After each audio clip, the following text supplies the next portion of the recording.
Hello and welcome. This is rooflemonger, and my friends, today we're talking about the upcoming Mortal Kombat 11 Ultimate. Only a few days away now, coming out November 17th, in case you did not know. And in Mortal Kombat 11, since they're having so many changes, notably, being able to pick whatever variation you want, I want to highlight some characters in this video that are just basically becoming the best versions of themselves. Like the boss mode, the gold mode, the EX mode version of themselves. Now, to be fair, a lot of characters, they're getting a lot, right? Some people are being able to play a completely new game plan, like say Cabal, right? And, some people, well, hey, maybe they need buffs, right? But irrespective of any buffs or nerfs or whatever, let's talk about just the variation themselves and what it offers. And specifically in this video, I want to talk about Noob Saibot and Skarlet.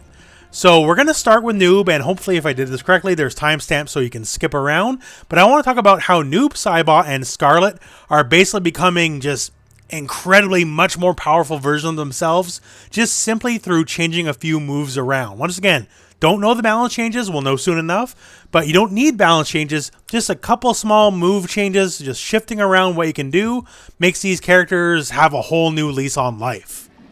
Now, Noob Saibot. Noob Saibot always was a very strong character in terms of normals, right?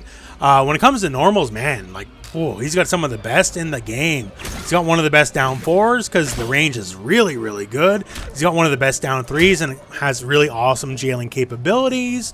Stuff like 422 has a good range, very good speed for what it is. Point blank, it's a 9-framer. And also, due to him using the shadow for the second hit, it leaves him pretty far away if you get blocked. Very hit confirmable as well, so that's awesome.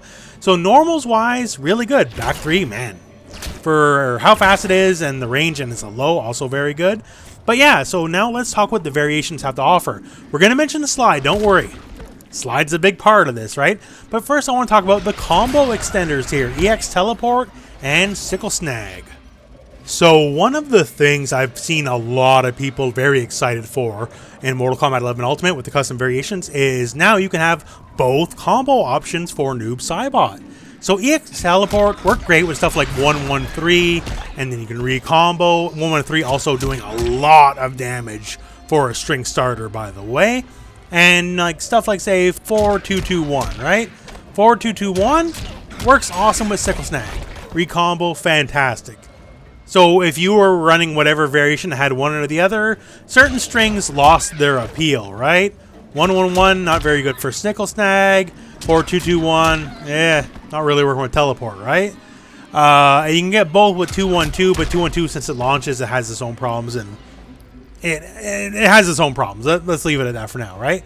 But now, hey, if you were so inclined, you can run both Sickle Snag and Teleport EX, and now you have all the combo opportunity you want. Not the least of which, if you were so inclined and you had multiple bars to combine the two, you get some pretty big corner combos.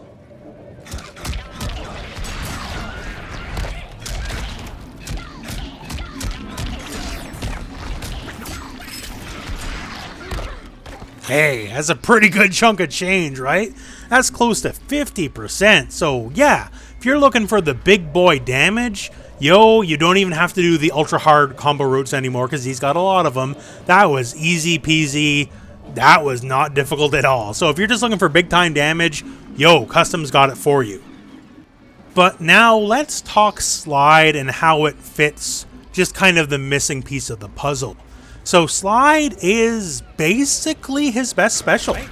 And the variation that has Slide, it doesn't have anything else. The combos are in Dark Sabbath, they're in Pitch Black. So if you're looking for combo ability outside of corner combos and outside the absolute basics, hey, you had to pick Seeing Double. And Seeing Double, well, it's not my favorite variation. I love Slide, but I don't love everything else that comes with it. But now we don't have to do that. And why is Slide so good, in case you don't know? Well, 1, it's a low. 2, it's 9%. That's a good chunk of change. Hits from about 50-60% of the way from the screen. It is safe-ish, depending on the character, depending on the match. So, negative 12 from this far away, most people aren't dealing with that. And the closer you get, well, okay, gotta worry out. But you can enhance it, and all of a sudden, as safe gets. String-wise, natural fit for back 3, because that's all one natural combo, right? So that's really good. If you're just looking to have like a better knockdown than this guy, gives you 14 frames of advantage, right? But that's fixed. No matter what you do, it's always going to be 14 frames. But say if we do just something very basic like this, all of a sudden it's plus 23, right? So we got a little bit more to work with. We can dash forward, be a little bit more confident in like an upcoming meaty. And once again, when it comes to like meaties and wake-ups, once again, one of the best down 3s in the business, right? So these kind of things help out a lot. Also, hey, that running man there, that running man crushing blow only comes when you summon 10 shadows. And without the slide, 10 shadows is difficult. Slide is something you actually want to use in neutral, let alone all the other applications, right? It's just really strong. People are going to get frustrated, not the least of which is he does lower his hurt box while doing it a little bit, and some highs will go clear over his head. So that is just another attractive thing. And once you do enough slides, then all of a sudden, you've built up the crushing blow requirement, and you can have a really nasty combo ender. So Spirit Ball. Spirit Ball is a plain Jane projectile, right? Nothing too fancy about it. Although, once again, it does 9%, which is above average. But some of the things here, it's a lot safer than, say, the slide is. So if you're just looking to be stupid and bully, something like down 4 into slide is less attractive than down 4 into the projectile, right? -9 from this pushback range, it's fine. Now, it's a true high, so technically a lot of the things you can do with it, if you're looking to block string people, if they're really on the ball, they can block on block and then maybe punish. But hey, that's a risk you run, right? That's just how it's going to be. So it's very serviceable and full screen. Unlike, say, slide. Slide runs out of juice about halfway through the screen. Projectile, not so much. But it does have the fabulous restand setup. So whatever combo we're going to do, for this example, we're going to use EX Teleport, but we can use Sickle Snag as well. When you just go back 1 plus 3, bring them in. That's 0 on hit, so you don't want to end with that, right? Like, if you're up against someone with a 6-frame jab, you're going to lose. Like, it's not your turn. You screwed up. But if you do your combo ender with back 1 plus 3 into your projectile, hey, we're plus 5 all of a sudden, right? So it's our turn. And since it's our turn, we get to enforce our will. Now, at the bare minimum, you know, if they're prone to hit buttons or jump or whatever they're going to do, you can just hit back 2. Back 2, it's fast enough. Whatever they're going to press, you're going to win. It's a very fast mid, so no neutral ducking, no nothing. And it's going to basically beat out anything they're going to do, especially at the range you leave them at, right? Because you're just outside of... There's no down ones happening at this range, right? So if they try to do anything other than block, this is going to win. That's fantastic. And that's basically how you build your options from there. Once you leave them compliant from that point, then you have all sorts of options. You can use your back 3. You can do 4-2-2 after the plus frames. You could just run up and dash, or just walk up and down 3, down 1, down 4. Just try to get them to hit a button, see what happens. But yeah, you can just do any basic combo with a restand. Like, here's a quick example here. Very basic example, but just to show you. Boom. Plus 5, they're standing. No wake up options, no rolls, no wake up 2, no wake up 3, none of that stuff. We got it. So now to me, as our example variation, a Noob Saibot with Spirit Ball, which helps pressure, helps zoning, just helps with restand. It helps everything. It's just nice to have. You have your classic combo starter. And once again, you can pick whatever you want. And you have slide, which is great for neutral, great for pressure. Gives you crushing blow potential that you basically don't get without it. Because unless you get very lucky, you're probably not going to get many up kicks and running mans in the match, right? But with slide, trivial. You're going to get it unless you're just really losing really bad, right? So this variation, while it doesn't seem crazy, and in the end is kind of humble in and of itself, is now the total package Noob Saibot. You have everything you need to work. You have a character that's incredibly competent at basically any range, doubly more so because, hey, you got a projectile. If they're really slow and really obvious, you can full screen teleport into a full punish. You got your slide pressure. That's very annoying to deal with, and once again makes everything safe if you are so inclined to do anything like difficult. Also adds a lot more value to back 1 because this is only 9-frame mid. And back 1/1+3 on block is death against a little over half the cast. And all of a sudden, if you're blocking, well, okay, -8 from this far away, whatever, right? Versus, you know, -17, hey, that's punch territory against a lot of the people in the game. So it just gives you a total picture of the character. And now, you know, every variation just left something a little bit lacking, and now no longer you got everything you need in one variation on one character. A character that works everywhere on screen, and maybe not the best character in the game, because I'm not going to accuse him of that, right? I don't know, something like Joker, probably still better in the end, right? But here we are, we finally got a complete character. So Skarlet, let's talk Skarlet, and you know what, let's start the show with the showstopper, and let's talk Killer Clot. So Killer Clot, this big old puddle right here, that's that guy right there. It does replace her low blood puddle projectile, so you lose that, but you know what? She's not hurting for projectile options and options around the screen, so whatever, it's not that big of a deal. Although it is a nice move, I do like it, but not that big of a deal, right? And what does this big old blob of crap have to offer you, right? Besides just looking gross. Well, turns out a lot.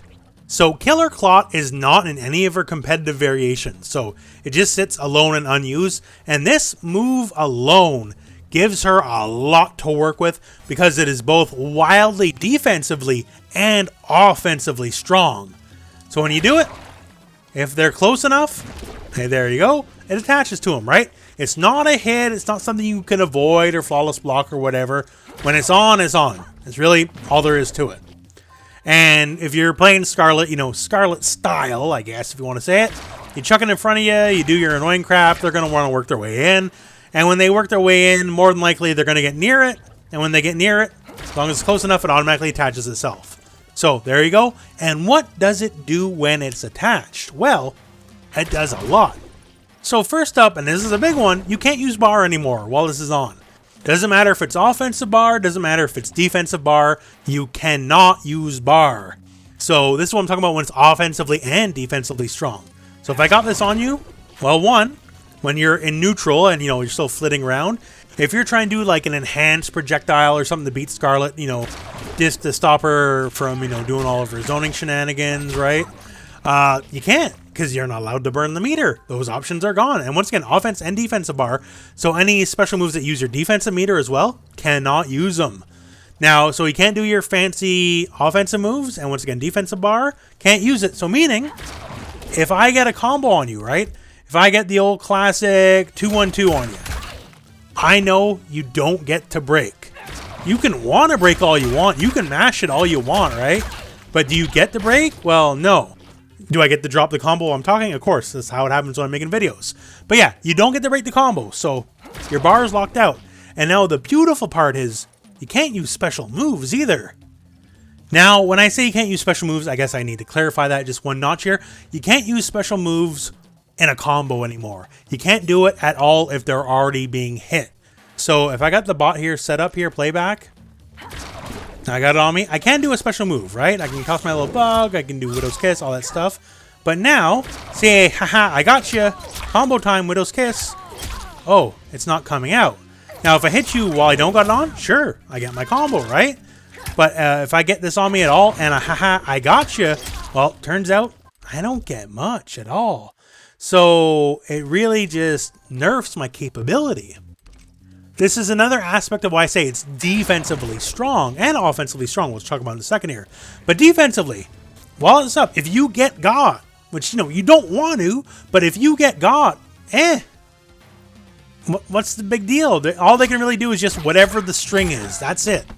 They're not able to do a special move. They're not allowed to burn bar, so you're certainly not getting launched. You're not doing anything really of any consequence. You're just getting hit by the string, and that's really all there is to it. You know, you still get hit. You'll still take your damage, but man, like compared to her crappy defensive buff, like this is a better defensive buff than that ever is. Because while this is up, you're just going to eat the string for the most part, right? So yeah, you're just going to take way less damage across the board. Now, this is where it's offensively strong.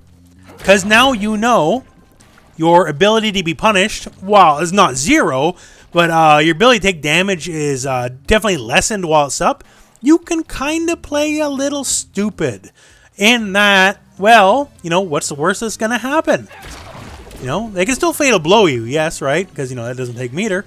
But, yeah, all they can really get is a string punish. Like, you know, one string by itself, it hurts, sure, but it doesn't hurt as bad as like 30 or 40%. So you can kind of do something really stupid. If you get hit, you get hit, sure.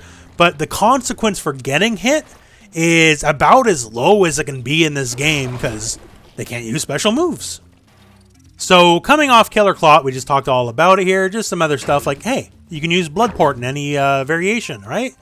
It's a solid teleport. I'm not going to accuse it of being the best teleport in the game, but any teleport's better than no teleport.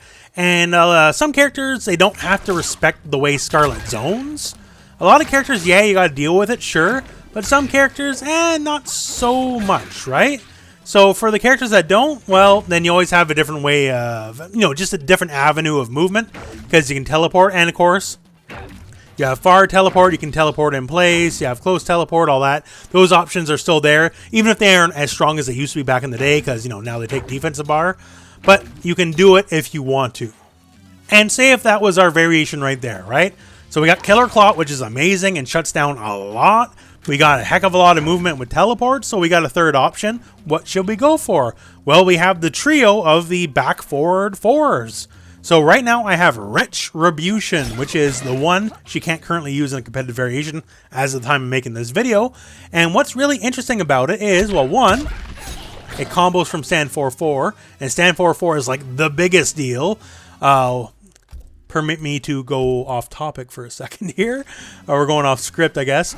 But 4-4, it's +6. +6, that's big. And not only is it +6/6, it's +6 with the perfect pushback.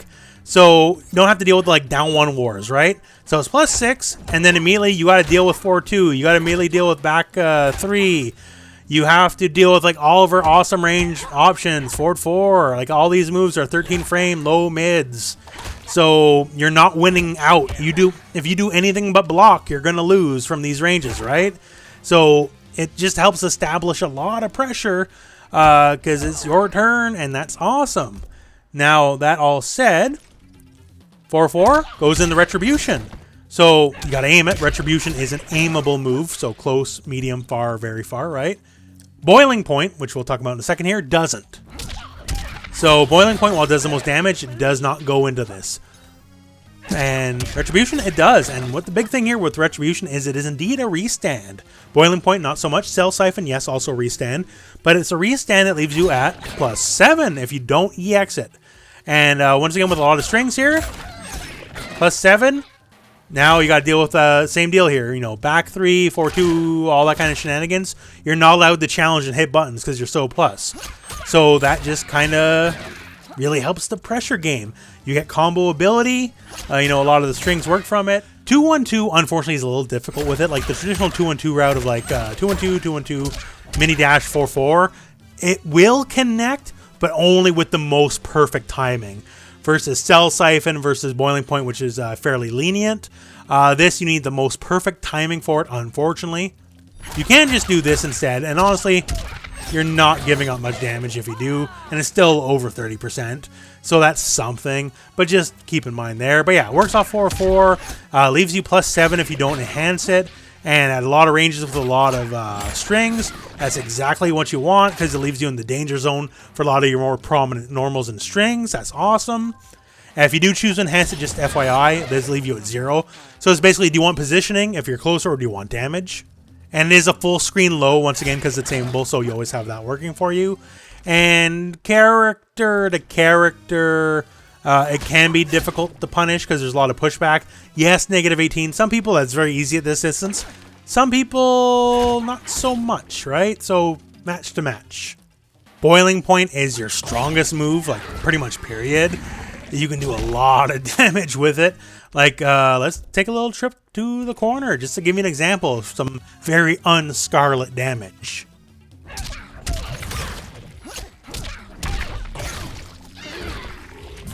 With the enhanced version, that's 40%. Skarlet, for being, you know, a quote-unquote zoner, that's a lot of combo damage, right? So if you're looking for just raw damage, This is the variation to say the least. Now, unfortunately, it does not combo from stand 4-4. That sucks. The move is actually faster than Retribution, but the problem is with stand 4-4, it's literally too fast. So the move runs through its active frames before you hit the ground, which sucks. But for other strings, no problem. You get your big damage. Don't worry about it, alright? So that's cool. And 2-on-2 combos, they are a thing, unlike Retribution. Still a little tight. Not as easy as Cell Siphon, but hey, whatever. That's 35 off a basic starter. That's not bad at all. Just like Retribution, it's aimable, so it's a full screen low. And one of the more interesting things about it here is since it has just a few frames faster startup, 23, hey, that overhead's 22 frames, right? So they're one frame off from each other. And you can create a lot of fun little situations where you can just do like slow blood ball if you want to pick a variation with that.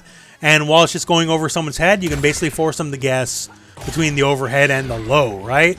And if they do successfully block, best case scenario, then the slow blood ball takes over, overwrites the blocks, and then you're stupidly plus anyways, right? And if they didn't, well, hey, free hit. That's awesome. Now, they're both a little over 20 frames, which is quote-unquote reactable. But, you know, high-low in a situation where you already kind of have to duck and just deal with it. If you show me someone that says they can get that every time, I'm going to show you a liar. So, yeah, I just think it's neat. And, of course, Cell Siphon, the classic, right? Hits from far away, easy combo ability, not too difficult to work with. We'll bring you in. It's a +4 restand. The only thing the +4 is sort of unenforceable. Yeah, technically it's your turn, but the only way you can really stop them from doing anything was with a down 1. Anything else is just too slow. So something with Retribution, given the ranges it usually leaves you at, being +7, it really helps with like a lot of your longer range checks. Because people lose out because they don't have the range at that speed, and already being negative, and -7 is a lot. +4, since it's just a jab check, it's not as awesome. Although, it does heal. So, hey, healing is good. It gives Skarlet more effective health. And being 19 frame startup, the fastest of all three, and the range it has actually can punish a lot of things Skarlet would not otherwise be able to punish. So that is a very handy tool. Although be careful, because unlike the other two, even at a far range, considering it's over -50 on block, you're pretty much done. For Skarlet, the Killer Clot was the move she was missing all along, right? It helps the frustration factor of the character, knowing that when you have it up, you gotta like kind of play around it because you definitely don't want it up and touching you, because if it touched you, you're playing a stupid garbage nerfed version of the character for a little bit, and Skarlet gets to laugh in your face, right? So you don't want that to happen to you, and now all of a sudden it's going to dictate the game. That, along with a variation that you can just teleport at will, teleports are always handy, and you can have whatever variation of the back forward 4s we talked about, whatever works for you, be it you want damage, be it you want restands and pressure, be it you want just a little bit of healing and maybe a little bit of range and punishes, whatever flavor works for you, Skarlet now kind of has the answers. And there you have it. So that is 2 examples out of many. Lots of people are gonna be the best version of themselves. And that's the whole point of this patch, right? That's awesome. Even someone like Robocop. Robocop gets, the low gunshot where he low profiles mid-shot. Awesome. It's a good move. Even if Robocop himself isn't great, that's a great move. And now he gets to put that with his true mid command grab. And no, there's not many mid command grabs in this game, right? Most command grabs are neutral duckable in this game. So having a mid command grab with an amazing projectile like that, boom, awesome. And I'm sure he's going to get buffed, right? And you know what? Hey, speaking of buffs, I'm just going to send positive psychic energies right now to Shao Kahn, because that's what I do in these videos. I complain about Shao Kahn being bad. So here's that for this video. But yeah, so many people, man, they're just going to be the most fun version of themselves. And honestly, man, we all know it's breathing new life into the game. For those of us that are more competitive minded, play a lot of ranked, all that kind of stuff. I know for the people who don't care as much of that kind of stuff, you've been using this all along. But for the rest of us, now we get to join on the fun, right? So maybe you can teach us some of the cool things. Speaking of that, if there is a specific variation for a specific character you're looking forward to, now is the time. Post it in the comments below. Increase the knowledge, right? So we can all play around with just some of the most fun versions of the characters we can come Mortal Kombat 11 Ultimate's launch. With that said, I'm certain I'm rambling too much at this point, so we're going to cut it short. My friends, thank you very much for watching. Hope this video's found you well. Go out and play some Mortal Kombat.